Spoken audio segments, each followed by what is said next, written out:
Y'all know who run this here, baby. Yeah, put them A's up. Where you from, boy? Sweet home, Alabama. Keep chrome in the seat, homie. Watch your manners. I cook beef when I cock the hammer. Home of the wood, weed, rocks, and gamblers. And ain't nobody speaking proper grammar around here. It's deep, but the sound is clear. We got freaks with the roundest rears. And the beat so sweet like a swisher. Got me clowning here. Holla, dear dollar, come and bless my stack. Come follow where the best is at. We live hotter than the spot where your pop got arrested at. You will not wanna mess with that, then slide. Crimson tide, rims and rides. I blow limbs on the porch till I'm crimson fried. Them lied when they said Bama boys wasn't coming with the heat, so you better shake something, break something. Yeah, ho. And you know it's true. Yeah. Yeah. Oh, yeah. My state got weight on 1,000 blocks. Interstate 65, get around them cops. Not about to stop, got a house to cop. Club full of thick chicks with no blouse and top. Man, the South is hot like a bowl of grits. We ain't broke, big shot, what you supposed to fix? So sick, throw rims on the OV6 and drop big block Hemis in the oldie quick. Biatch, sitting in a Tonka toy slump. Pimped out, Willy Wonka boy, funk. You ain't never got crunk before until you tear the club down with them country boys. I pump noise in the trunk like 218. Too late, break the scene if you ain't clean. Go back and get your ride painted. It's pride, ain't it? 334 to 205, so I taint it. Yeah, ho. And you know it's true. Yeah.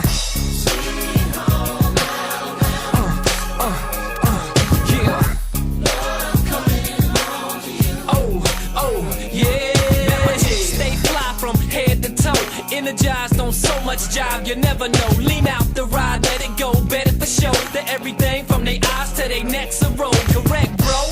Now I'ma let you know they trained to collect though, undetectable. Rest assured on that, keep a lip on rap and keep a super tight grip on your stack. You'll be alright though. It's where the skies are blue and the wood is green and it's fire too. Prior to what you thought, we the size of you. On red dirt with red eyes and riders too. Hell no, you can't stop what we bout to do. Wet like rain dropping on a Mountain Dew. Bounce to what I spit and I'm bouncing to. I rep A to the grave cause I'm down for you. Bama. Yeah. And you know it's true.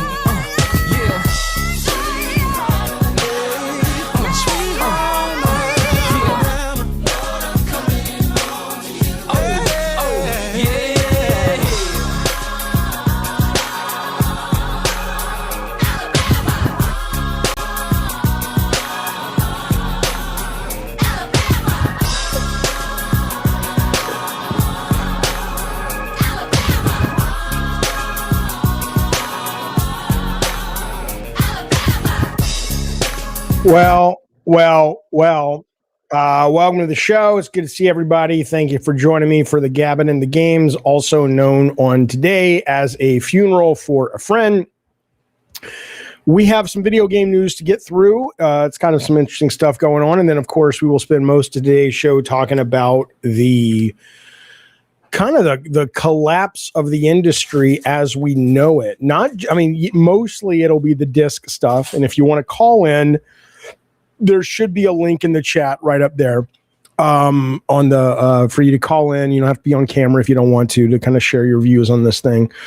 I haven't met too many people happy about it, but we are going to be talking about it today because it is the big story and it is pretty impactful at a core gamer level. But I don't know how much of it really is going to matter to the industry, but I know it is pissing off a number of core gamers. So we're going to talk a lot about that later on today. But first, let me give you a couple of little bits of information. Oh, me? Not much. Oh, I just got the is it Messi or Messi? I don't know. I don't follow the soccer, but I got a cup from McDonald's and I opened it and it was the one. Isn't this the big guy? He's like the one everybody loves. I think he's in the new Spider-Man movie. I don't know. I'm just showing it to you. I don't fucking know soccer. I don't give a shit. Tiny Taco says, listen. It's not as impactful as the crybabies make it seem. PC players have been dealing with this for a decade. Well, we'll get to it. I will tell you, we'll start with a little bit of Twisted Metal news, if we may. We've talked a couple weeks ago about how Mark Hamill has signed on to be in the new season 3 of Twisted Metal. They're already shooting it. He is playing Charlie Kane, who for some reason is also the Pope of New York. He has a little Pope hat and ring and everything like that, which is kind of cool. And he doesn't really give two shits about Twisted Metal, which is fine with me. Where is that? Let's see. Let me share the right screen for you. Hang on. He was at a fan convention over the weekend and somebody asked him about it. And, his response was this. He says, well, here's my take on it. And here comes the dog. Hey, buddy. He says, hi, Courage. Hey, baby. He says, they sent me the script and I started reading this thing and I go, what is this? Yeah, it's Twisted, but I just didn't get it, says Mark Hamill. So they sent me a link to watch the episodes and I watched the episodes and I went, I still don't get it, he said. And now I'm in it. And what's so wonderful, even though I don't get it, is my character benefits from not being tethered to reality. I play an ex-cabbie, a.k.a. Sweet Tooth's dad, also an ex-crook who's now the Pope of New York. I get the hat and everything. I'm telling you, you put the hat on, it changes you. And he's nuts, totally nuts, so I'm having a great time. Whatever. I mean, I think the fact that this show is a hit and it did better in the second season, I like that there are enough people out there that just seem to be okay embracing the brand of crazy that is Twisted Metal, the TV show. I don't know what the show is going to become now that we have new showrunners. Maybe it gets darker like Twisted Metal Black. I have absolutely no clue, but I still need to finish season 2. I like season 2. I'm just, it's kind of a show that I don't feel like I've got to watch more. It's like, I get it. I'm good. But anyway, there you go. Mark Hamill, Twisted Metal. The GTA 6 devs, boy, I'll tell you, this has been a week in news, fellas. This is a week where you can't fucking, turn around without big shit. It was only yesterday, 2 days ago, we were all talking about Grand Theft Auto not having a disc and the launch day and all that. Listen to this. Current Rockstar employees in the UK have accused GTA 6 studio of effectively baking crunch into their contracts, overseeing a widening gender pay gap and weaponizing bonuses to make workers more compliant. Well, that's what a bonus does. In a new report, it comes as Rockstar gears up for GTA 6, blah, blah, blah. Here we go. Here we go, folks.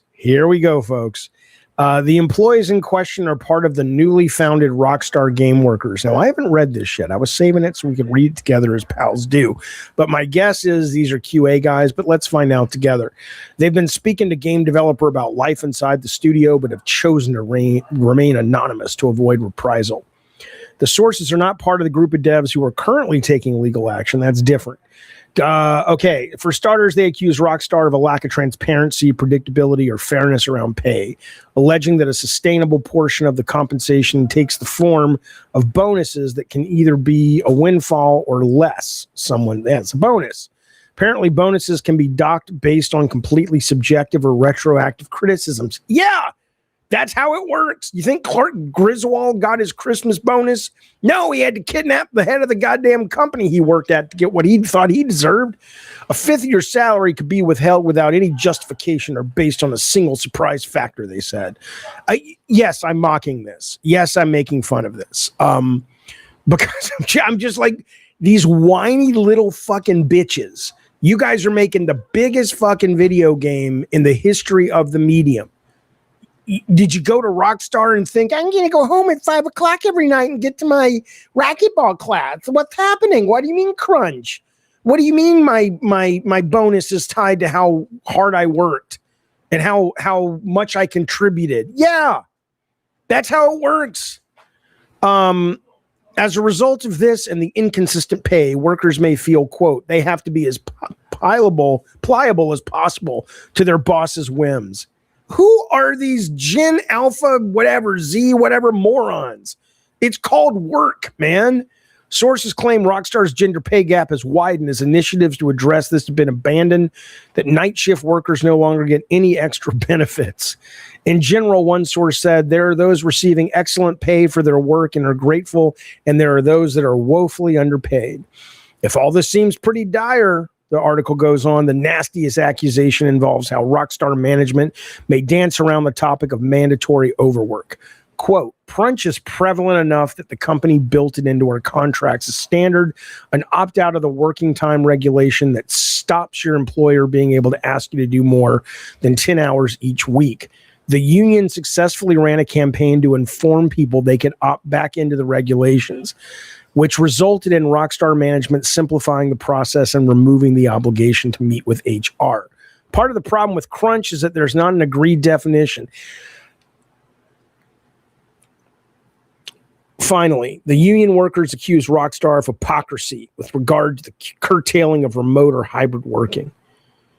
Oh my God, just shut the fuck up.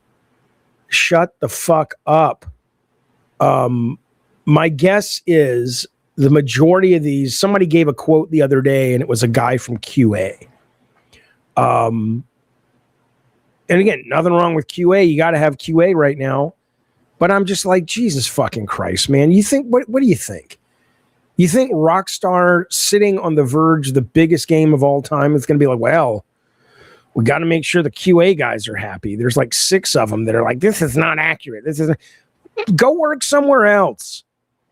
Go work somewhere else. I just, hang on. It isn't only crunch is you're not working overtime and not getting paid. You're getting a salary. And you're probably getting bonuses, but that's not guaranteed. And joining this whole thing, that's the company you're joining. They are historically brutal for crunch, and they are also historically successful with some of the biggest games ever made. Now, I'm not saying crunch is good. I'm not, it would be great if everybody was kumbaya, but the idea that these guys think, and when they have a union, really, says David, there are a number of these companies that are trying to start unions and that have gotten unions and all this stuff. But what's fascinating about it, I think it's the Xbox thing I'm thinking about, because you guys know next week is supposed to be the gutting of a large percent, not a majority, but a meaningful percentage of the Xbox teams. Studio shutdowns. I saw today that even id and Bethesda are going to have layoffs. And there are these people they interviewed about, we're going to go to Microsoft and tell them this is unacceptable and we want transparency and all this. And then when they identified who was given the quote, it was a QA guy. Again, nothing wrong with QA, but this is the problem. I've said it before. I say it all the time. You only have power if you have leverage. QA doesn't have leverage. They're easily replaceable. Sorry, but they are. There are great QA people, and there are great QA people that rise in the ranks to designer, producer, all kinds of things. It doesn't mean they're not good humans, but the idea that, QA is going to go over to Strauss Zelnick and say, come on.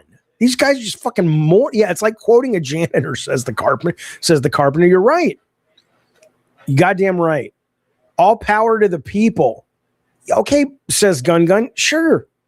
I think we all agree. Wouldn't that be great? But you're only as, powerful as you can leverage. That's called exploitation, says Turbo Bastard. No, that's called capitalism. I did start in QA, Wayne.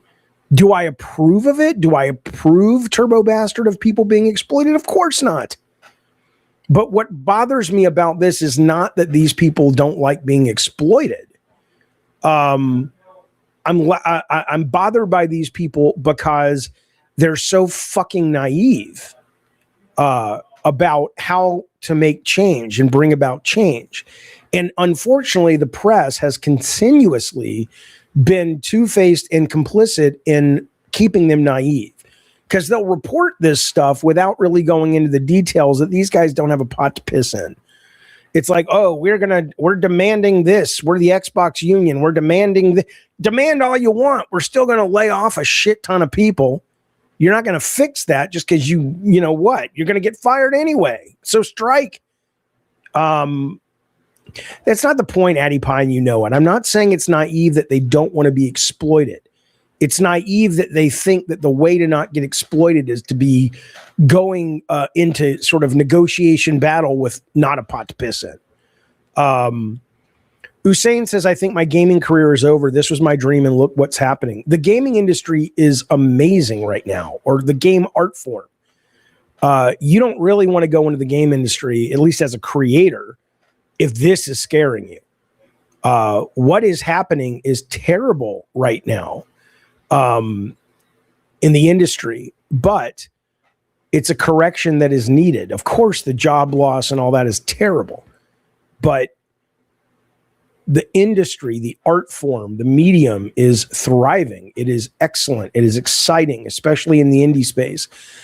It is returning to a place where before Sony, it'll probably end up returning to like early PS1 days. Like, it's going to contract. Sony came on board. They caused budgets to balloon. And it's just not what games are, man. They don't need those things. So anyway, whatever. Addie Pie says, what do you expect them to do? This is how change happens. No, it's not. No, it is not how change happens. Here's how change happens. The QA guys get in with the programmers and the producers and some of the key people that they can't afford to lose. Okay. Here's a great example. There are if suddenly you've got your chief technical officer or a number of his number two guys going, we're going to strike with the QA guys, then you're off to the fucking races. But what the fuck are you talking about? The QA guys? That's not how change happens. Change happens when you actually understand how unions work and how protests work and how strikes work and what makes them effective. David says, Stug, do you think gaming is now a rich person's hobby? No, I don't. I think that I think that if you're talking specifically about console AAA gaming, it's not a rich person's hobby, but it is an expensive hobby, yes. But there are so many ways to play games that no, I don't feel that that is the case. And I also don't feel that I feel there are so many great games, better games being made outside of that system. So, you know, okay. Yeah, PK is right. You're better off going indie if you want to be a creator. Realistically, no one will be in Jaffe's position. He was in a different time. That's right. That's absolutely right. If you want to do what I did or Druckmann does or Corey does, look at these guys in film right now. Look at the guy who directed The Backrooms. Look at the guy who directed Obsession. 20 years old. The Backrooms guy, the Obsession guy, 25, almost no budget. They went out and they found something that was cool, that blew people's minds, and they executed, and they didn't spend a lot of money. That's how it happens. That's how it fucking happens. Yeah. Gaming has gotten boring, says Deanta. I don't agree with you. I just think people who say that are not gaming on in indie places. But anyway, whatever. So that's that story. Hang on, I gotta sneeze. Sorry, fellas. And Filettis. Here we go. Check it out. Now take this with a grain of salt. Take this with a goddamn grain of salt. Head of Naughty Dog Studio, Neil Druckmann, could be leaving due to lack of funding for his game Intergalactic. He has not been at the studio on a daily basis. Now, that may be true. I don't know. As the game is struggling to be completed, it has been rumored that the studio is on the chopping block at Sony. I certainly don't believe that it's on the chopping block, but who knows? And I certainly don't think that it's a lack of funding. But I have said numerous times that I'm surprised Druckmann's still there, because when you get a taste of Hollywood, and he did a really good job. He directed a couple of very good, very, you'd think he had been directing movies for a while for the series. And when you get a taste of that and you understand that if you can spin that into a movie and you can make a lot more money and you can have a lot more freedom and you don't have to be as limited as you are in games in a lot of ways, it's hard. It's hard to go back. So I'm surprised that he's still there, frankly. But I mean, it doesn't mean that he's got gigs lined up as a director. But I would be curious if it would surprise me if he didn't think about it often, if he's not really doing it. He said he doesn't want to chase Hollywood, says Addy Pie. Yeah, that's what he said. Buzzy says, why are you getting your news from random Twitter posts? I'm not getting my news. I opened it by saying this is a rumor. The reason I bring it up is because we have talked about this behavior being very probable, in my opinion, for Druckmann. I don't know if it's true, but it makes a lot of sense. And the fact that there's a rumor now is like, just keep an eye on it. That's all I'm fucking saying. KB Projections, thank you for the super chat. I appreciate it. Workers both need compensation and also need to realize the beast you're in if you're working on something like GTA. Otherwise, go make your own game. 100%. Of course, they need compensation. They're not being paid. But the idea that well, now we have to crunch. Oh, you mean the bonus is tied to how well my bosses decided I did on the game? Welcome. I mean, who are these children? Who raised these motherfucking children to be like? I mean, do you know what work is? Do you know what a bonus is? I don't understand. Let's get somebody who might shed some light on this, because it's possible I'm just a goddamn moron. But you know who's not? Kenny B. Kenny B, who made all that great smooth jazz back in the 90s. Well, that's Kenny G. This is Kenny B. Kenny B, how are you, buddy? How you doing, good sir? I'm all right. Just absorbing the news like everyone else today, right? Yeah, what a day. What a week, man. Fuck that. What a week. Yes. Shit, man. Yeah.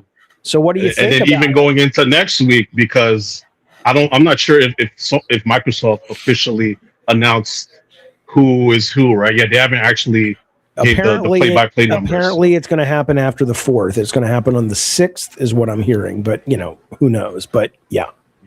Huge layoffs.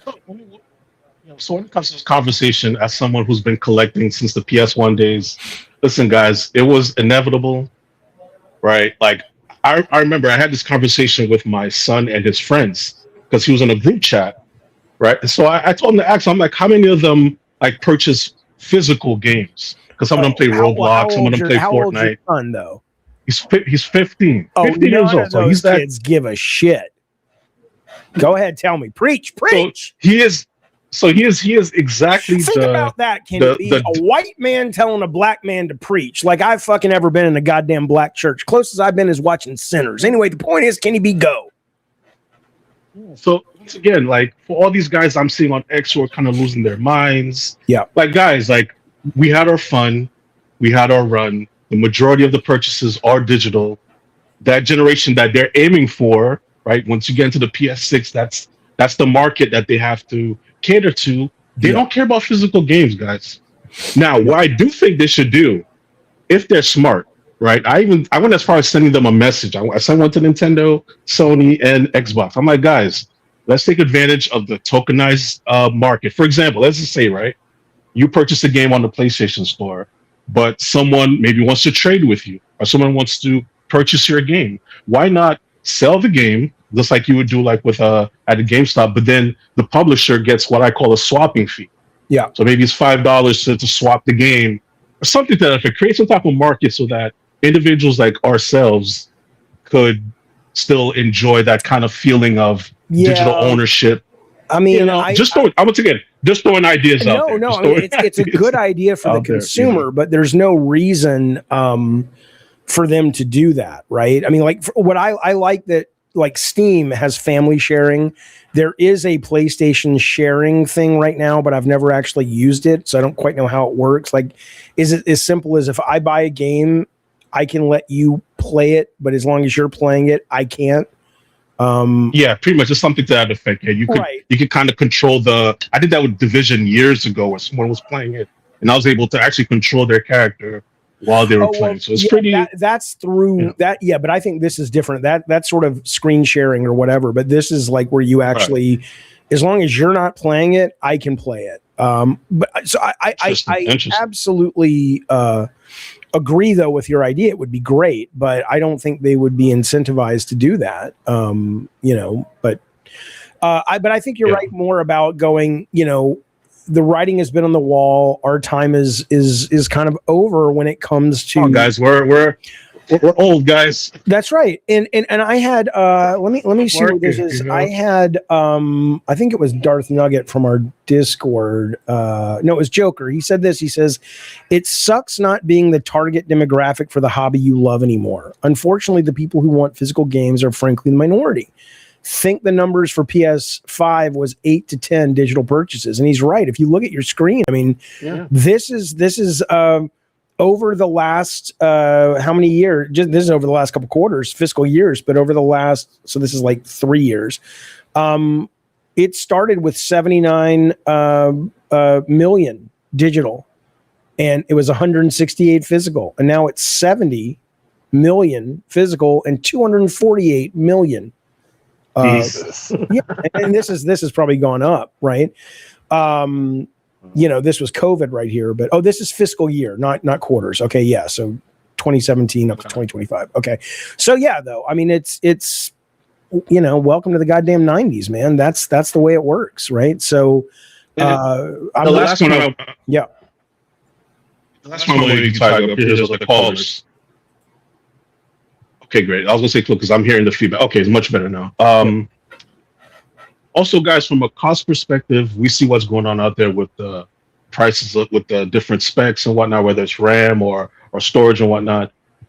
These companies, if you are in their shoes, let's put yourself in Xbox shoes or PlayStation shoes, right? Yeah. If the majority of these consoles are being purchased digitally, why, as a employer per se, or as a job creator, why would you continue to make these machines if it's more cost effective, right? Like they're all consolidating at the moment, right? Which is one reason why we're seeing all of these layoffs. Yeah. So guys, just accept it. It's like, stop losing your minds. I appreciate their position. I mean, I get that, it sucks. It sucks to get older and the stuff that you love because that is the way you came up, because I see a lot of these lamenting of, where are the midnight launches and where are the manuals and where are the discs? It's like, yeah, you're right. They're gone.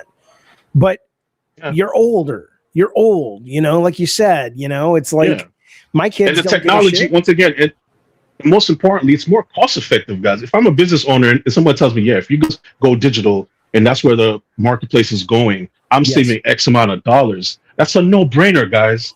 Yeah. Like to all the guys I'm seeing on X, oh my God, it's the end. It's like what are we doing, guys? And it also makes you go, or it kind of gives me a little bit, Kenny B, of a little bit of, I feel like, okay, now I don't feel as beat up on by the internet, because it turns out, I guess, that so many of the people that push back, like I thought I was engaging with a lot of the audience on games, but it's like, I'm like, guys, there's so many games to play right now. There's so many great games coming, all that. And they're not even talking about that. They're upset because their touchstone to their childhood is being, paved over, which I understand that, but I didn't realize I do. That's what they were upset about. That's not what they were upset about. That they weren't really upset about this gameplay mechanic, whatever. They just lumped it all into the big fucking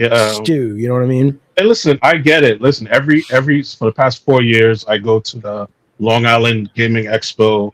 I hunt for games. I get it. I totally get it. I'm looking at my collection right now, so I totally get it, guys. But that's where we are. It's more cost effective. Our kids don't. At least most of them don't. Yeah, there you go. It's retro games. And the beautiful thing, And what I'll say to all the collectors out there, yesterday's price is not today's price. Your collection just went up by hundreds, if not thousands of dollars. And it's a good time to start collecting too, because these things are not when I saw the news, this was me. I was like, oh. Right. What am I going to go pick up tonight? You know, because it doesn't even have to be like super fucking amazing. Like you know, they only printed 12 copies or anything. It can just be a game that was sort of an also ran whatever. But you're not going to have these out there anymore. So yeah, go pick up some decent price ones and go pick them up. Or there you go. Retro Gaming Treasures, my friend. Thank you, Kenny B. Good to see you, bud. Retro Game Treasures, they sponsored this show. They send you 3 to 5 retro games going all the way back to the Atari, up to the Xbox One, every single goddamn month. It's like Christmas every goddamn month. Not every day. I've been playing a lot of Lord of the Rings 2 Towers they sent me. They sent me some great games the last 2 months. I got a new box on the way. We'll be doing an unboxing next week or the next week. But, you know, might be a good time to start collecting, my dear friends, because, you know, it's going away. Marco, thank you for the super chat. He says he hasn't bought physical since PS3. I rarely get physical either. I'm with you. I'm with you on that. Absolutely. Okay. Let me hang on. Let me just pull this down here. K-Nubs, thank you for the super chat. Fortnite is going to be the shit on PS6. I don't know what that means, but thank you, K-Nubs. Jaffe says, Anthony, this is going to negatively affect your sponsor in the long run. Yeah, I mean, absolutely. It's absolutely going to, you know, they're going to come to a point where it's like, oh, okay, I guess we can only, you know, put things in boxes from the PS5. But even then, that's, you know, you're going to have they might be able to raise their fucking prices because you're going to have more nostalgia for it. So I hear what you're saying. But I don't know. I think before that happens, you're gonna get a big boost in the collector market. Steven, what's up? Hey, man, how you doing? You're good, but your microphone's really bad.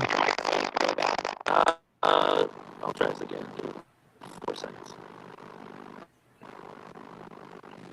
All right, can you hear me? Oh, we'll see if it works. Okay. Yeah. I will pick up a random physical game if I can get a good deal on it, but I buy 85% digital, says Matt. Yeah, absolutely. Okay. So let's finish up the basic news first, and we'll get back to the main story if we could, please. That would be fantastical. Speaking of an interesting game, I started playing this late last night. I haven't spent too much time on it. Netflix's game Unhinged has come out. It stars what's her name? Sadie Sink and Lenny Kravitz's kid, Zoe Kravitz, I think. And it is actually kind of cool. It is a horror game that you play on your TV or your computer monitor, but you use your phone. And it's about this woman in a hurricane in her apartment, and the power's out, and she's talking to a friend. They're trying to get out of town. And all of the phone stuff happens on your phone. So you'll get messages on your phone, and you'll hear it come through the speaker. But you're also using your actual phone as a light in the game. So as you move this around your TV, it's lighting up the environment so she can see, and you're finding different places to go. And the neat thing about it is very, it's meant to be mainstream. It's meant that a lot of people can play it, which is great. It's only 30 to 40 minutes. It doesn't cost you anything other than your subscription. Awesome says, I have to try this with the wife. Absolutely. I think that's what it's built for. It's built to be sort of it's not a core gamer game. It's more like, hey, interactivity is fun for everybody. Give it a try. Yeah, Lightspeed, it's your actual phone. You use your actual phone. And, I'll probably stream it in the next day or two, but it's available, so check it out. Let me get this super chat from Dirty Nero. Can be honest about what this is, Dave. Sony can't be trusted given their recent digital library fuck up. It's about removing ownership. Well, Sure. Like I saw somebody else earlier say that, oh, this is just about profit. I'm like, yeah. What do you think this is? If they can get away with having more control and spending less money, I mean, it's almost like people don't realize these are companies. And maybe this is why a lot of people get mad at me when I shit on Sony or I shit on Xbox, because they really believe these guys are their friends. It's like, oh, but Phil Spencer likes me. He liked my comment on Twitter. How could he do this to me? It's like, because he doesn't know you. He doesn't give a shit. He's a carnival barker. He's a showman. He's marketing. He's selling his shit. Because I'm kind of like, well, yeah, of course it's I don't know if they're like, haha, we want to take your ownership, but they do go, we want to make every decision we can get away with that will put more money in our pockets. Absolutely. That's not like a gotcha. That's like, yeah, that's what a business does. And they only can do that as long as we let them, and people are letting them do it. So, my issue, says JPlay, I'll bring you in a second, Steven. My issue, says JPlay, is that it removes options from gamers and gives more incentive for PlayStation to keep prices high on their platforms. PS6 is DOA. Well, okay. Thank you for the super chat. Let me address this. So, I don't think we know yet what PlayStation is going to do, because we haven't really seen anything like this. You can't compare it to Steam, because Steam has competition and it's not a closed environment, right? So yes, Sony could certainly say our deals will be paltry as fuck.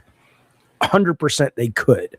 I don't know if they will. Like I mean, I'm buying games on the Steam summer sale right now, and I just picked up what's it called? I just picked up Sleeping Dogs, which I'd never played, for $3. Now that's an old game, but I'm just saying that you get to do that on places like PC. But yeah, it may be that they won't have to.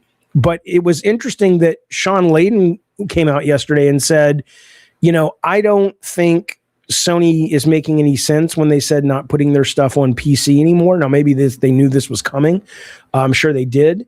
But the idea that I just think the PS6 especially, I think it's going to look a lot less attractive than the PS5 did for a lot of people, because of the cost, because of the digital, because of what's happening on PC. It's hard to imagine that, like, I can see them going, oh, it's going to be just like the PS5, and we'd rather just have people over here. I don't know if that you're going to want to spend $1,000 on a fucking PS6, a little more than $1,000 on a goddamn PS6, especially when it can only play. I mean, okay, I get it. I got to show you guys a video. I can't show it today. I'll show it tomorrow, because Talk Studio is terrible for videos. I get that some people are ride and die console people, and I appreciate that. I really, really, really do. But, there's a point where you just have to kind of say, at least dip your toe into the realm of PC gaming. Just don't take my word for it. Oh, I got to shut my door. Tech is so loud. It's like the bus in Speed, but instead it's volume. Jesus Christ. I mean, the microphone's right there. I don't know why it's got to be loud. It's talking into a goddamn microphone. But my point is that, yeah, it's like, it's just hard for me to imagine that, you really are going to be in this. Maybe I'm wrong. Maybe when these fucking pre-orders go live for PS6, it's going to be just like PS5, and people are going to be like killing each other to get them. But do you think I'm wrong on that? Do you think that train is sailed? The younger generation doesn't really care about consoles. The older generation, some of them, like I can tell from the chat and from the internet today, are pissed at some of these decisions Sony and Xbox are making. If you went up to an average 15-year-old and said, you want a decent gaming rig PC, or do you want a PS6 or PS5? Sorry. They would say, the vast majority, I'm pretty sure, would say, yeah, give me a PC, man. 100%. 100%. Anyway. All right. But thank you for that. I appreciate it. I don't know if Jay plays. I don't know if it's dead on arrival, but I definitely think it is going to. It's going to be a different mountain they're climbing next gen, and I think Layden's right when he called them out on it. Has anyone considered PS6's end of life, where it will no longer do anything? No. Why does that matter? It'll just be like a PC at that point. That's, again, one of the most wonderful things about PC gaming is you don't actually have a sense of backwards compatibility. You just have your Steam library and it just works. And so, or whatever, good old games library or whatever you like to buy. And you just look at it and go, oh, I'll play this. And it doesn't occur to you that, oh, this is from generation 5. It's just a game. When I'm playing Sleeping Dogs, I don't have any awareness of backwards compatibility. I'm just kind of going, oh, it's a game. Would the younger generation want to spend $1,000 on a PC as well? Nobody wants to spend anything. But the younger generation, assuming they have an option, they would prefer a PC for a variety of reasons. But certainly, you know, the kind of games they like to play, it's very different. And I think it sucks because you can't, you know, people get really upset about it, but, you know, it's kind of the way it is. And people don't like that. They don't like to hear about that. And I'm like, I'm sorry. You know, it's kind of like Kenny B was saying, I'm sorry that is the way it is, but that is the way it is, man. And even Sony said they came out in their, oh, well, yeah, Rocker Matt, I'm going to get to that in a second. Well, I'll get to it now. He says, here's the real problem with consoles. Exclusives not on the Steam store. If you play a shit game, you can be refunded. If you buy a physical disc, you can sell it digital and console without refunds. So again, Sony doesn't have to do anything if there is no competition. And there are a handful of rumors, I'm sure you saw them today, that Xbox is working on the ability to take your physical disc and somehow make it digital. Whether that's actually ripping it off the thing or just recognizing you own it. Like they've done that before. Because there's the rumor that they're going to do Project Helix without a disk drive. I don't know if they're looking at the anger today at Sony and going, we haven't made that decision yet. And yeah, it'll make our box cost a little more, but maybe it's worth it to at least continue shipping discs. I don't know, but it might be, they may have they may very well have what's the word? Like a weakness in Sony that they could exploit if the anger actually sustains and it's real. Nintendo, where did it go? I wanted to read this. I think you're projecting a little on what kids want. Most of the kids I talk to don't give a damn about PCs or PS. No, but I'm saying that if you ask them, do you want this or that? They usually will say, PC, please. I mean, my kids say it, their friends say it. Kenny B just called in. The stats show it. I don't know if that's projecting. But but if Sony doesn't have any competition though, then it's going to suck for people who are console gamers because I know their return policy is a little better, but man, again, you go to fucking Steam, you buy a game, you play it for an hour, you don't like it. That's it. You get your money back.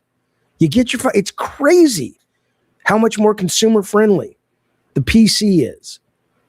And people are just like, fuck PC. I'm like, dude, it's everything that you say you hate about console. And they're given exactly what you want. I don't want a PC. All right, fair enough. John, what's up? Hey, man. Hey. I'm one of these people that I've been with PlayStation for a long time, love buying physical games. And after the news today, I'm done. I'm still going to buy the physical PlayStation games while I can. Right. I'm going to play my backlog on PlayStation as much as I can because, I'm already there. But after that, I'm going to PC for indie games and stuff because, this just sucks. Are you saying you're going to buy a PS6 or you're not going to buy a PS6? Oh, no, I'm done with PS6. I have every PlayStation console. My first one was PS2. I even went backwards and played older games that way. But I'm not going forward. I'm done. I do not blame you. And it's like, oh, well, you'll miss out. Yeah, you'll miss out on what did they say yesterday? It's like, at the least, we'll put out one tentpole game a year. It's like, oh, fuck off, man. Yeah, it sucks because my favorite developers are Insomniac and Naughty Dog and Santa Monica for a while, but now I'm like, But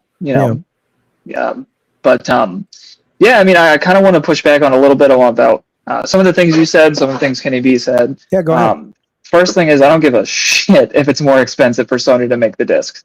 I'm the consumer. I don't care if it's more expensive for them. They can afford to do it. They can afford to sell a disk drive additionally. They can afford to make the discs. I don't think anybody is claiming that. What they're not saying, guys, it's too expensive.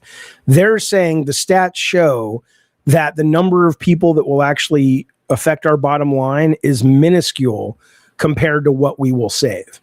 So yeah, I know that they're not saying that, but it's just like consoles they kind of feel like the boutique thing, you know? Like PlayStation kind of has this reputation for being like really high quality. They're wanting to be like the HBO of games and things, and that's like a niche audience. Those are the people, like for film and TV. Those are the people that buy the 4K Blu-ray Criterion collection things. Kind of. I mean, the analogy falls apart though, only because the irony of that is that you are absolutely right in that that's the talk they talk. And they certainly have the highest end production, but in a lot of ways, they're more like the Michael Bay of video games, right? The production value is through the roof, but if you want the Criterion Closet collection, or if you want to impress the guys at what is that movie thing where they always ask celebrities, what are your 4 top movies? Letterboxd. Yeah. That's the indie space, right? That you're not getting the video game equivalent of Fellini's 8.5 from PlayStation. You're getting that's So I mean that's in the weeds a little bit, but just I want to be clear that just because they say, oh, we're the premium storyteller. No, you're not. No, you're fucking not.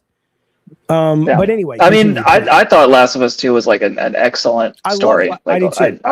Sure, incredible. Yeah. But and then the stuff you were saying about like physical gaming being like a touchstone in your childhood, there's absolutely some element of that, 100%. But I mean, somebody pointed out in the chat earlier that like God of War Ragnarok is $70 on PSN right now, but at Walmart you can get a disc for $33. Yeah.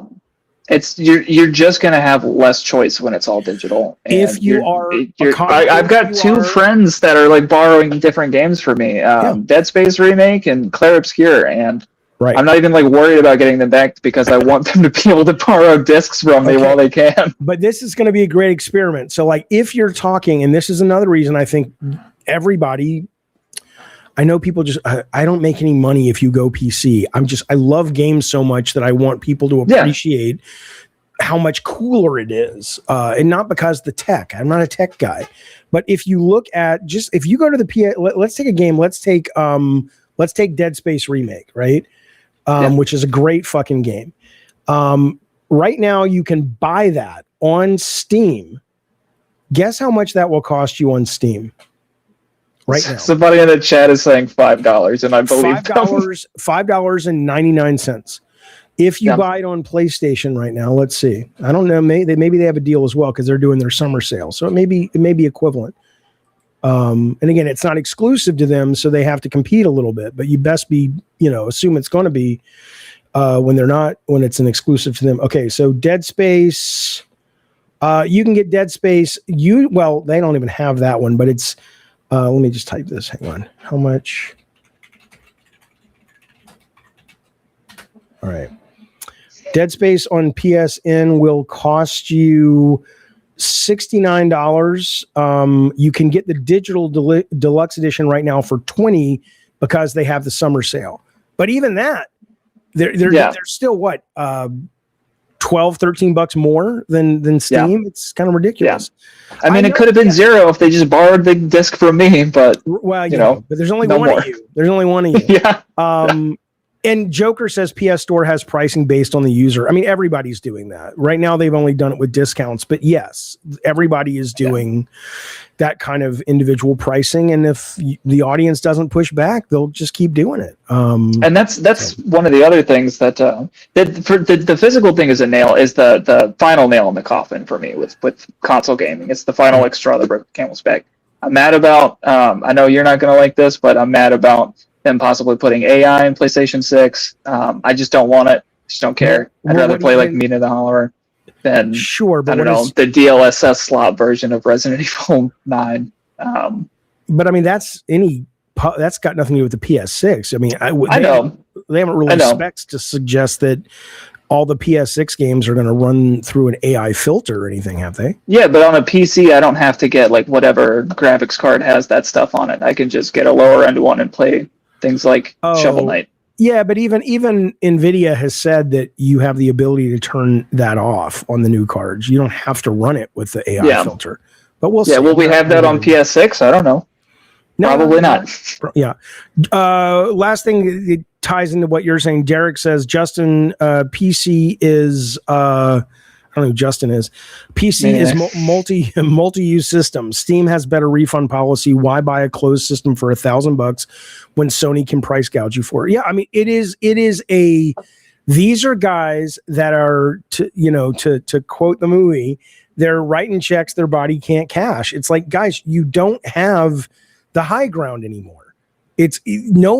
I'm sorry, I just don't see it. Why in the fuck would I go out and spend that on a fucking console when it is so limited now?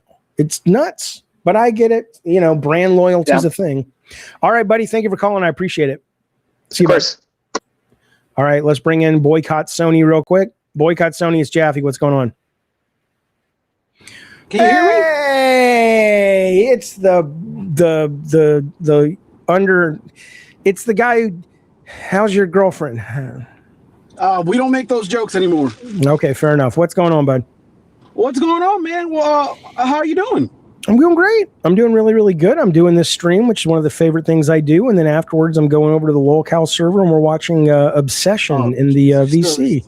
Oh, God. Well, anyway, let's get down to brass tacks. Let's get down to brass tacks, motherfucker. Go. The people who are calling in and crying about their, physical copies and they need that and they want to, let people borrow their games. That's the worst argument you can make. Right now, what you need to be worried about is free speech. Oh, they're going to use this to limit free speech for guys like me, guys like you, and for you to take it as a joke, Jaffe, and say, "Oh, come on now, weren't you the guy?" Walk me through the scenario that limits my free speech. I'm going to tell you right now. Aren't you the guy that got banned from your PlayStation because you accurately pointed out that Alambex in the latest Ratchet and Clank was gay? I didn't say she was. You did that on your PlayStation. You did it on your show, and they banned you. Yeah, and I made it clear to them they're idiots, and the next minute they said, "Oh yeah, we made a mistake." But still, and guess what? Not all of us made God of War. Not all of us made Twisted Metal. We don't have that kind of pull. I get it. So what they're gonna do is take guys like me who might be a bigot. I could be a bigot. I don't know.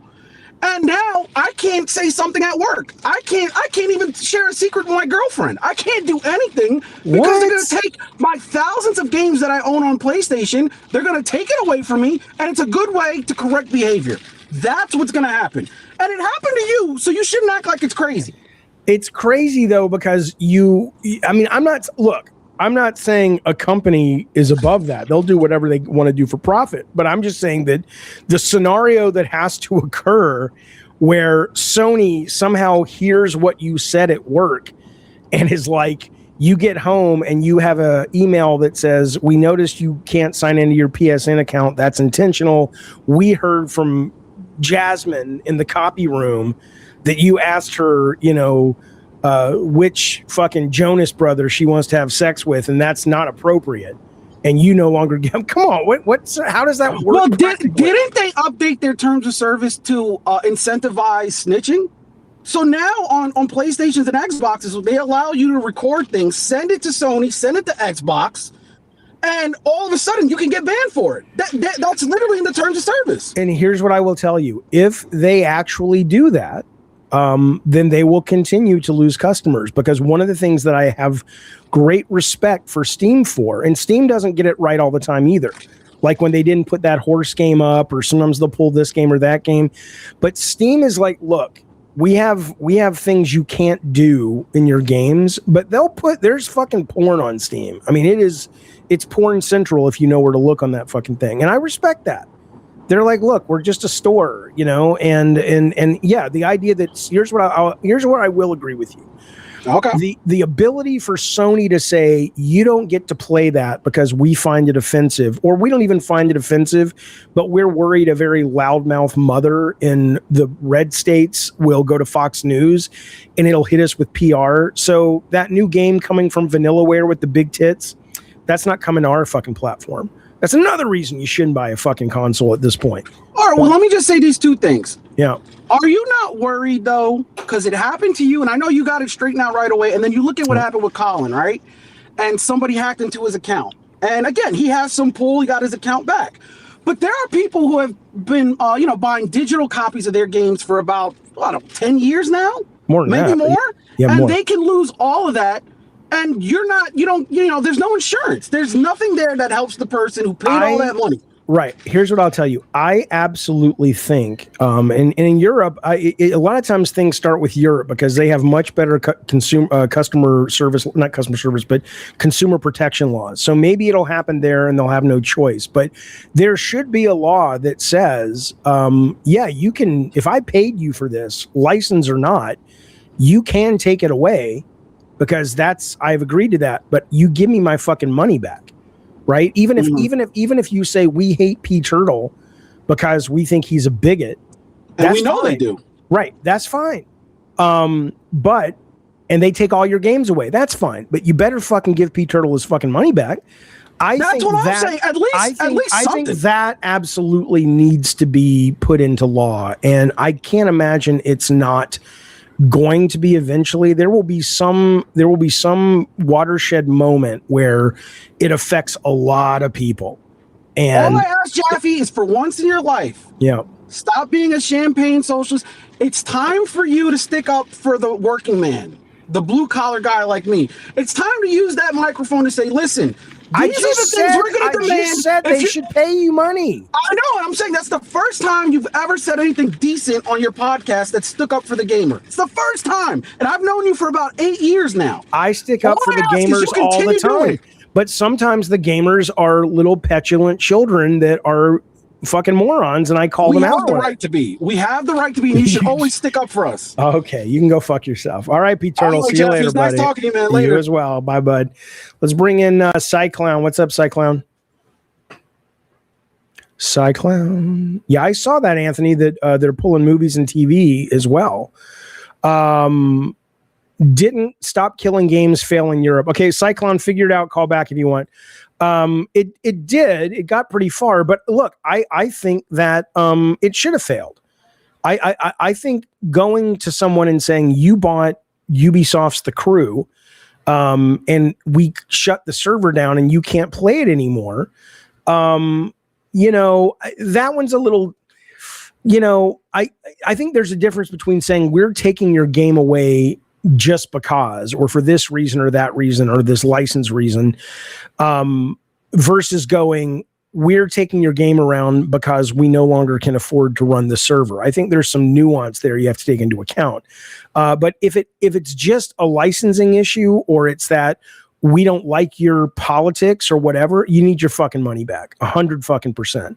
But I didn't agree with the idea that just because you bought an online game and it doesn't work anymore, there needs to be a law to change that, because there's a lot that would go with that people aren't really thinking through. So, Anna G, have I seen the trailer for Werewolf? No, I need to see what's it called? It's called The Lighthouse, his Lighthouse movie. I need to see Nosferatu. I don't even think I've seen Witch. I need to just sit one weekend and watch all his fucking horror motion picture shows. Killing physical media is so much worse than the stop killing games complaint. Yeah, I mean, it's a different thing for sure. All right, let me see if Cyclown, if we can get this working. Cyclown, can you hear me? All right, well, I don't know what to tell you. It's not working, baby. Come on, baby. Make it work, Cyclown. All right. Well, I'm going to keep you in here for a few minutes, see if you can make it work. Otherwise, I'll just keep talking about other things. Okay. Let me move on. So yeah, but Sony said this. They basically said a consumer preference, as the consumer preferences in broader entertainment industry continues to shift from physical disc to digital, physical game production for all new games releasing on PlayStation consoles will be discontinued January 2028. And it's exactly like Kenny B said. Which is, they're not being assholes. If you ran the same company as well, you would probably make the same decision. It would be just imagine something, much as far away from video games as you can get. Okay. Imagine it's a kid's lemonade stand. Hello. And hey, hang on 1 second, Cyclone. Okay. It's a kid's lemonade stand, and the kid comes in and says, "Dad, I need you to go to the grocery store and buy some more stuff. We're selling out." Okay, what do you want? I want lemonade and sugar, and also get me chocolate milk. Why? You're not selling chocolate milk. You want me to go spend a bunch of money on something nobody's buying? But the kids are saying they love it. They may love it, but they're not paying for it. So I don't really have a real fucking problem with their logic, but I don't know if they're handling it the best way. Cyclone, what's going on, bud? Hey, it's good to finally call in and talk to you. I've been around a long time. I've never actually talked to you. Oh, I know. I know. So what's going on? Yeah, I just, this whole thing with the Sony discs, it's just, I mean, I guess I just have a slightly different opinion than a lot of people. I think I kind of sit where you do for the most part, but it seems like I buy most of my games digitally, and it's because it's just easier. I don't have to switch out the disc. They don't take up space. But I can't help but feel like this isn't even like the physical media isn't even like the core problem. I mean, like my bigger concern for years, I mean, this has been like a decade at least, has been more and more developers building their games to need to connect to a server. When the server's gone, you're not going to be able to play those anyway. So that I could never figure out why people weren't more upset about that when that started. Well, I mean, they were, but what are you going to do? I mean, fundamentally speaking, how do you make that work? Now, I think here's what I would say. I would say that if, for example, like we know Twisted Metal 2012, just to take a game I was involved with, that game no longer plays online. Okay. I think it would be a great opportunity for a company to come along, and we have these, but I mean like a really very easy to use, not like something you got to download a bunch of crazy shit and everything. But a company comes along and says, okay, well, we will run these games that are dead. And there's legislation that says, hey, if you killed the game, that's okay for another company to come along and let people run it. I think that would be a good solve and a customer facing solve. But I have a hard time demanding them keep a game up that only has 30 people a week playing it, and they're bleeding money because they sold a game that maybe it did really well, but it doesn't do well anymore, or maybe it never did well. I mean, at that point, the companies would just say, fuck it, where it's not worth the risk to make these fucking things. No, I know. I agree with that. That's just like, I'm saying it's weird. No one was freaking out about that when it started happening. But yeah, I mean, I told a friend the other day, I was like, well, how are they even going to, like the Stop Killing Games legislation? How are you even going to actually enforce that? It's like, because it's like you said, exactly, as they'll just be like, well, we're just not going to make any games that we can't absolutely be 100% confident are just going to blow everyone's socks off. And yeah, I mean, it's like, so you want to require some company to pay for a server that 10 people are playing on a week? It's ridiculous. In the chat, Nathan says, "Stop Killing Games is well-intentioned stupidity." Right, I agree. It's kind of like the video game union thing. I think we all agree with it in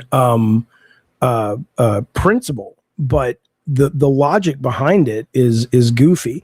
Matt says that's what Stop Killing Games was about. Jaffe, you misunderstood the initiative. I don't think I misunderstood the initiative. My understanding was they wanted a law that said if these game servers get shut down, they can't get shut down. I know that the British Parliament or whoever heard it said maybe you could use private servers, and then the ESA said, oh, that's not necessarily legal, and that kind of got the ESA into a bit of trouble. But my understanding was they were trying to keep these servers up. But regardless, though, what I'll tell you is I think there's a better way to do it, like we're talking about. All right, anything else, Cyclone? I just think, I guess like to cover all of it, it's like the server needing to connect to a server, the fact that and I think digital has a lot of discounts often too, like a lot of sales. Yeah. So it's hard to really put apples to apples there, but I mean, I find sales all the time. And then I guess my whole thing is I don't know what this really changes. Like, it seems to me like it was always going to head this way. and it just, with the way technology developed, and it's not like I think it's good or I'm in favor, but I guess I just don't understand. Like, I don't think this is something people can really fight.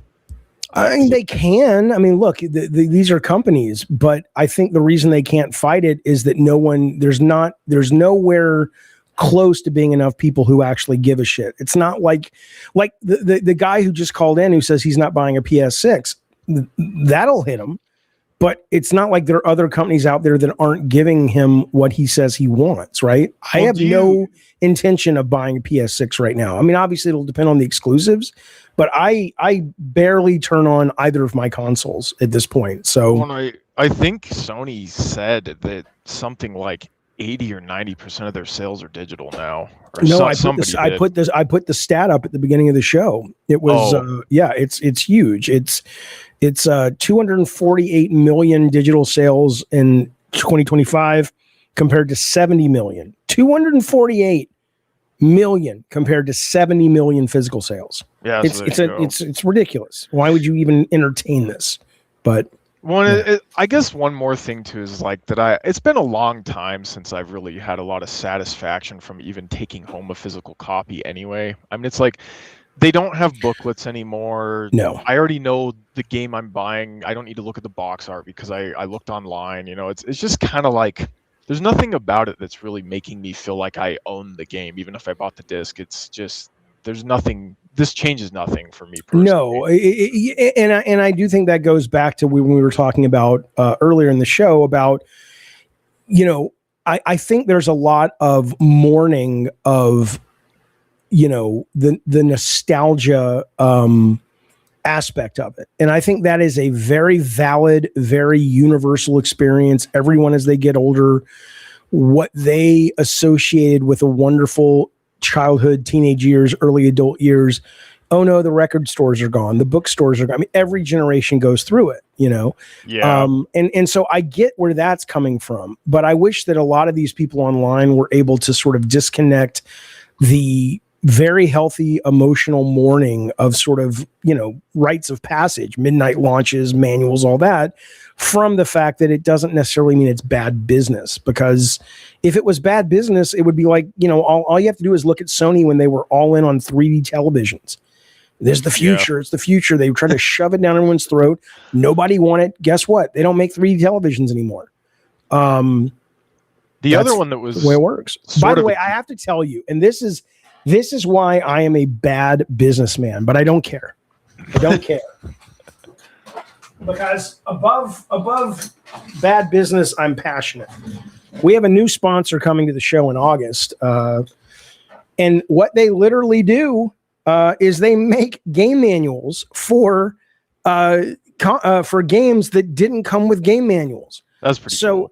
They're beautiful. They're just little works of art, man. They go into the story. They go into the mechanics. They go into, there's a Pragmata one. There's a God of War one, Expedition 33. There's a fucking Days Gone one. I have a Bloodborne one. It is really cool. And so I think the point is that the industry will rise up to meet the customer if there is a need. And I think there is a need for these kind of physical analog connections. It's just that it's not a big enough business for someone like Sony to be in, right? So I can't wait to start sharing these with you guys. They're so fucking gorgeous, man. Anyway, yes. So anything else, Cyclone, before I let you go? I think that was the gist of it. All right, buddy. Thank you so much for calling. Thanks for being a member and calling and chatting, because I've seen you in the chat all the time. Oh yeah, I've been watching your channel. Yeah, you're a fucking stalker. Long fucking time. fucking weirdo. All right. I like to watch you, Jaffe. I do too. I have a mirror. I like to watch myself. All right, thanks, buddy. There he goes, off into the night. Pot Even says, "Stop Killing Games was a farewell patch, or at least the tool communities could host their server." Right. So the problem with making that a law, though, is it's not as simple as that, right? The best example, and it could get simpler. And maybe if a law came into effect, they could say, hey, we have to deal with this law now, and so we have to build our infrastructure different. But you could not get Drawn to Death back up and running. You could not get a number of the PS4 online games back up and running because there had to be a direct handshake with the servers within Sony when it came to like PSN and stats and rankings and all of this shit that was not on the normal game server. It went into Sony, and you can't do that. If just the disc literally will crash. If it won't crash, but it'll say you can't play this. If it reaches out to do the handshake with Sony San Diego, and then it doesn't find it, it's not going to send you to the game. So all of that stuff has to be taken into account. But maybe, yes, if there is a law, maybe moving forward, it wouldn't be retroactive. They could say, well, because this law, we can't build our shit that way. I'd be down for that. Here is the one, the only Alien Eye Drops. What up, buddy? Jaffe. How you doing? I was wondering. Oh, I'm good. How are you? Not too shabby. Are you gonna watch Obsession with us tonight? Over on Lolcow? Or are you not a member over there? Maybe. No. You're not a goddamn member? Come on, man. What's up? What do you want to talk about? Yeah. If you could get any tattoo on your butthole, what would you get? Oh my God, that's a great question. Like around it, or like just, I would probably get like little Tinkerbell fairies that are kind of like prying it open and looking inside, like nice. There's a treasure.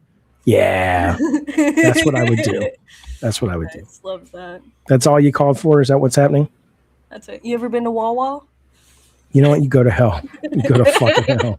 See ya, buddy. There she goes off into the night. That's B Turtle's girlfriend, if you didn't know. Okay, let's see what else we got on this. Now, here's a question I have. Chris Raygun, who I have a great deal of respect for, very, very smart guy. And Gene Park said something similar, but I'll read you Chris's tweet. He says, physical games should always exist. If not for preservation, then at least for enthusiasts. I can still buy vinyls for my favorite modern bands well after vinyl became a dead format. There's no good reason to not have that boutique support for games.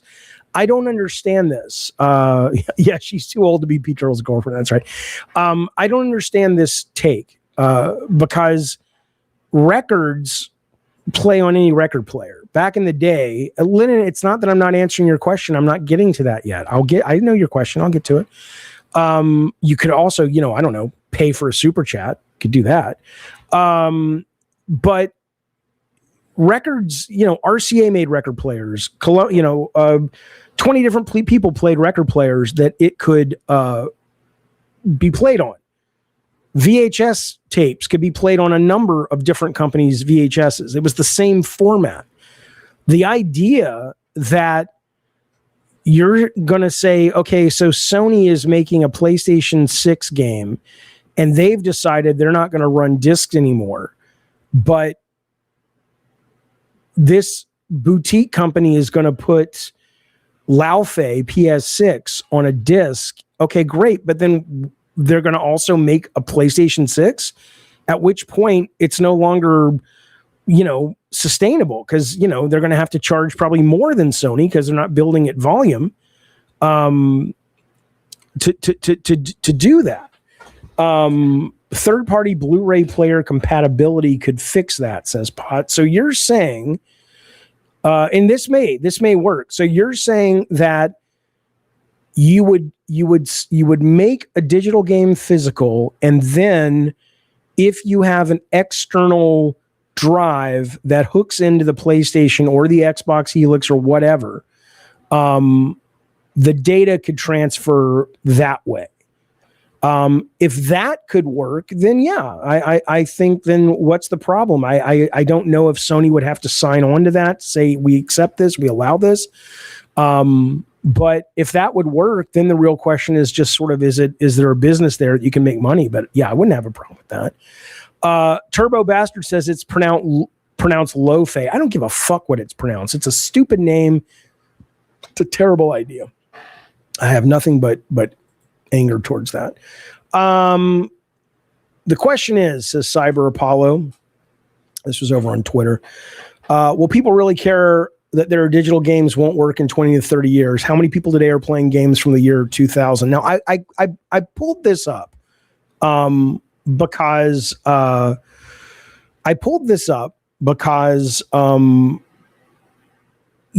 I think this idea or this mentality, I understand if you haven't had the experience that you would feel that way. But as I've said before, when I played Dead Space 2 for the first time on Steam, and I had never played it before, and the game was like 15 years old by the time I played it, it didn't feel like an old game, right? When you have games like, that says PS2 at the top, right? And you're like, oh, I need to get my hardware. It's a different psychological connection that happens when you're playing a game like that. But if you just look at this, if you just open up, and I know I sound like a broken record, but I'm very passionate about it. I apologize if I keep doing the same conversation about this, but I just have to tell you, it, as a guy who loves video games, it is just a delightful experience. This is my library for Steam, right? All of these games, absolutely different times. Now, these are a lot of demos. That's another great thing about it. But I can go back to these games that were released, in 2004, in 1995 or whatever. And it doesn't feel like backwards compatibility. It doesn't feel like, oh, why do I want to play an old game? Part of it, it's because I think 3D games around the end of PS1's life cycle started holding up beyond just being nostalgia based. And part of it, I think, is because when they're all thrown in like this, and I'm literally playing this game right now. And even though, yes, I'm not a moron, I can tell that the graphics are less impressive. Sleeping Dogs right now is fucking a goddamn joy to play. It is genuinely fun. It's not fun in a nostalgic way. It is fun in a way of like, this is just really fucking fun to play. So I guess my point is, I wouldn't necessarily agree with this question from Cyber Apollo. I think when you start getting into digital and you start getting into it just working, you don't think about it that way. You don't think about it's an old game, Let me get a couple of these super chats. I appreciate them very, very much. It's how the show keeps going. Thank you guys very much. We have Amber Heard's Dung. We all knew this was coming with music and movies going that direction years ago. I'm surprised it took this long. Do you still buy discs for your PC? No, of course not. And I didn't even know where I would go to buy a disc for my PC. Now, somebody came at me, Amber Heard, and said they were really, really bothered by the fact that I was perpetuating a lie that is a lot of these games that you buy that are on a disc don't even work. And the guy says, look, there's a whole website called Does It Play? And I was educated on this and I appreciated it, where there are a lot more games that come out that will play, and they actually go through the game and they'll tell you, do you need a download and does it have offline play? And there's nuance to that, right? So it's like, yeah, you can buy Cyberpunk 2077 and it'll play without a patch, but it's probably not what you're looking for. But then they did like Ghost of Yotei, and they said this will play without a patch. And yeah, there's a couple of things they clearly patched and added. But if you never turned on your PlayStation to the internet and you just bought this game and put it in, you could play a great game. So it's less prevalent than I thought it was, and a lot of people think it is. But still, I still don't buy discs. I wouldn't know where to go to buy a disc at this point. I guess you can go into Amazon and say, oh, I want to buy a PC copy of whatever, Doom Eternal, and you have an option where you can click a box. I don't know. I haven't seen that in a long time, but I haven't been looking, to be fair. And then let me get this super chat, which I appreciate, which I can't say much to it. Frank Lass says, just checking something. Okay, well, thanks for paying me to check your something. I appreciate it, bud. Thank you for the support as always. Okay. All right. So you're saying you can still buy actual disc at Amazon and Best Buy. Okay, cool. But anyway, this is Does It Play if you are curious about it. Again, we talked about Xbox testing disc to digital. The rumors are that Microsoft likely will not put disc in Helix. So I don't know. I don't know if it's just going to become the norm. I mean, hell, weren't there a couple of Nintendo Switch games that only came with the code as well? Not a lot, but I think there was one that was like, you don't even get a cart, right? Or I'm not, it's not like Nintendo hasn't done this as well, correct? All right, let's see. Hang on a second. How does this affect GameStop? I don't know. I haven't read this article. I thought we could look at it together. Oh, yeah. The second says, Jaffe, remember John Romero used to put a whole game code in Apple II magazine and play it? You had to type it in. That one, just Romero, baby. That was me. That was all of us kids of the 80s. That's exactly what we did. I mean, we could get other games in other ways, but yes, you would buy these games like Byte Magazine, and they would have like, I don't know, 5,000 lines of code, usually in BASIC. And it's like, hey, you want to play a Pac-Man ripoff? Buy the new issue of Byte. And you're off to the goddamn races. But debugging was very hard because you'd make mistakes and like, what the fuck? But it was very, very cool. It was very, very cool. GameStop is not hurting after Sony kills discs, says GameSpot, and there's good reason why. Well, yeah, we know that, right? They're just doing a bunch of they don't do the used stuff anymore. They're doing a bunch of retro shit now and used physical like phones and all that shit. So GameStop's stock price got a jolt recently. Yeah, that guy was nuts. The CEO committed to buy eBay, but when he went on like financial programs, they're like, well, where are you getting the money from? And he's like, huh? I mean, he really made a fucking fool of himself. It was great. I enjoyed it a great deal. All right.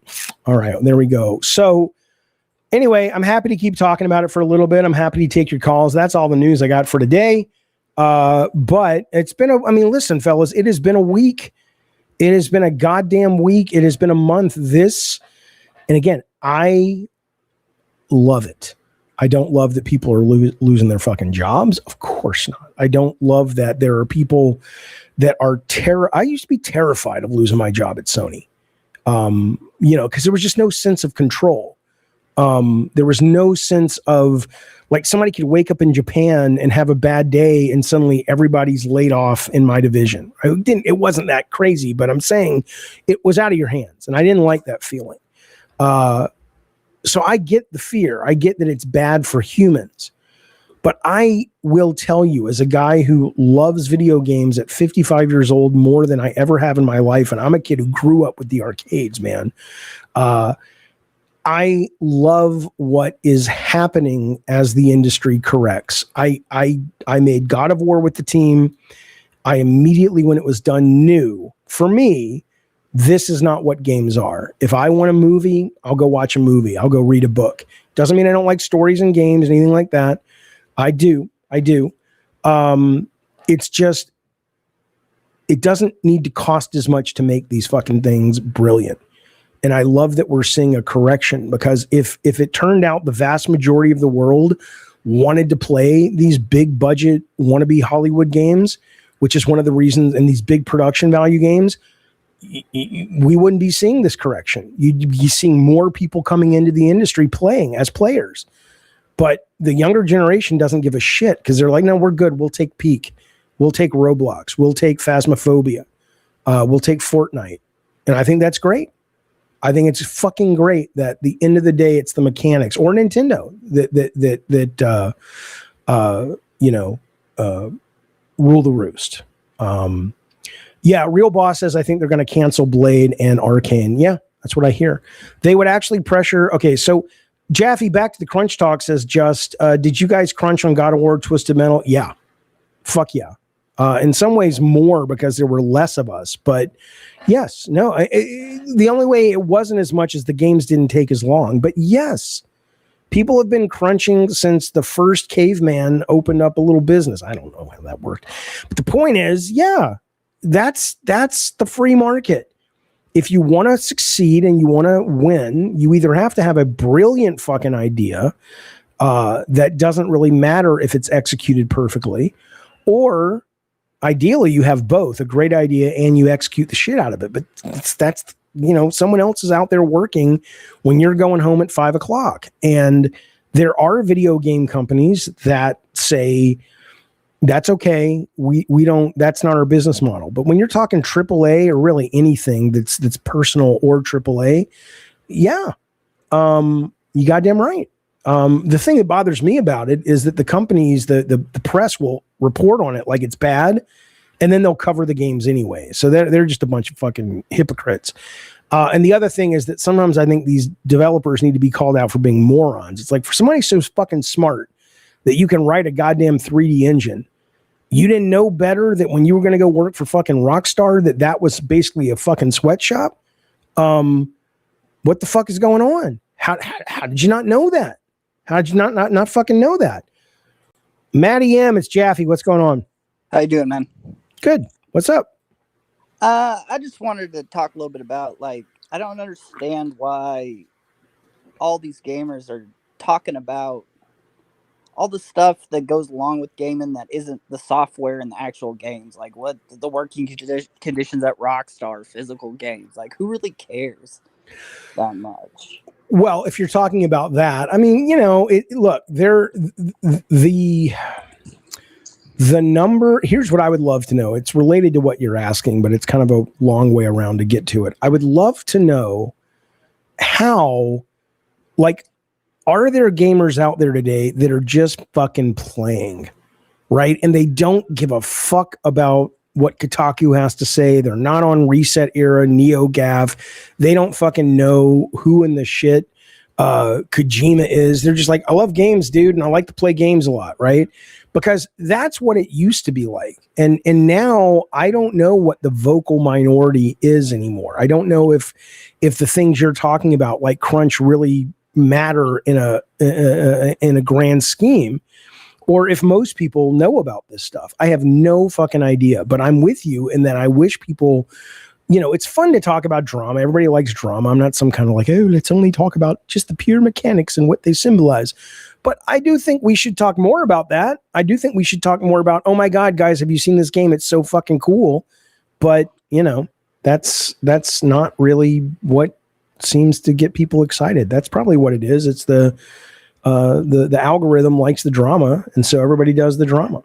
That's probably it. I mean, you hear people saying, "Oh, gaming is not near as good as it was 10 years ago." Oh, they're fucking morons. That's some bullshit. Have you looked at the games that came out just this year and the first half of this year?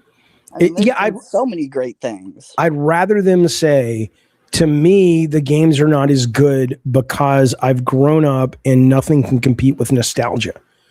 And that's a fair thing, right? Like, the movie Clash of the Titans was rubbish as a film, the first one, but there would be no God of War without it. I saw it when I was 10 years old, and it changed my life along with Raiders of the Lost Ark. Because when you're a kid, things hit different. They're supposed to. Absolutely. But I think a lot of these, it's like, if you really love games, you can have a foot in nostalgia. You can appreciate that. You should appreciate that. But most of your focus should be, if you really love games, on play some fucking games. There's great fucking games out there. And as sad as these layoffs are going to be, what, you think somebody who loves making games and is talented at making games is just going to quit?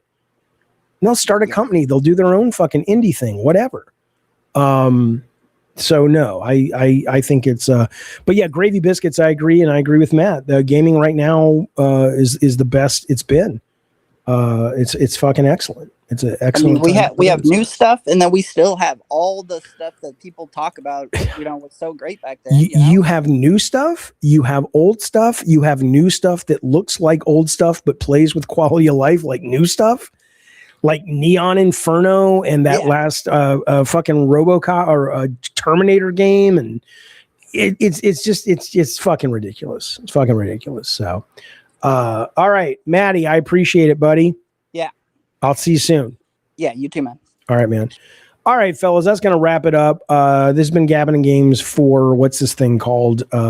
What's this day called? Tuesday, July 1st. I hope you're having a great July, kicking it off. We got Spider-Man coming out. We got the Odyssey coming out. We got Assassin's Creed Black Flag Resync coming out. We have Halo coming out. There's a lot of good indie games coming out.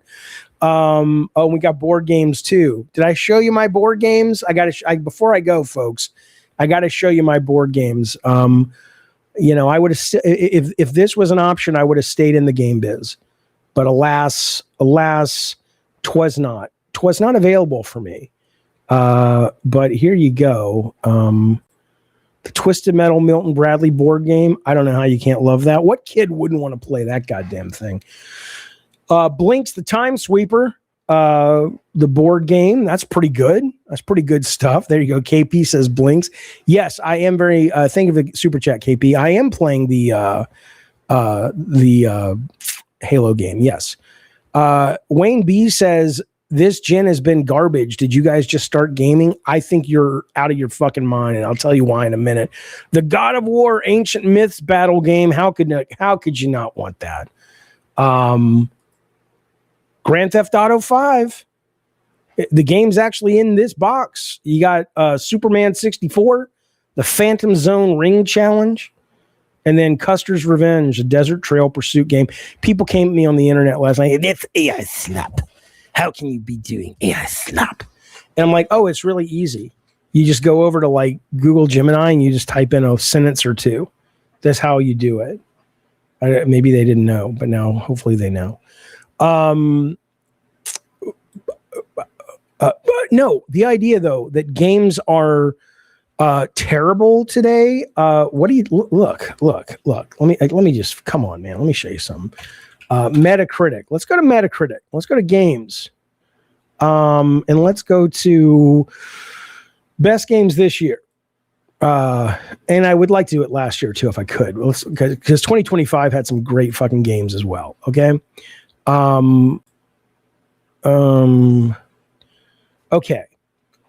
And again, some of these I haven't played, but like I heard Hades 2 was great, but you had Expedition 33, you had Split Fiction, you had Blueprints, you had Silent Hill F, which was amazing, Kingdom Come Deliverance 2, which was amazing.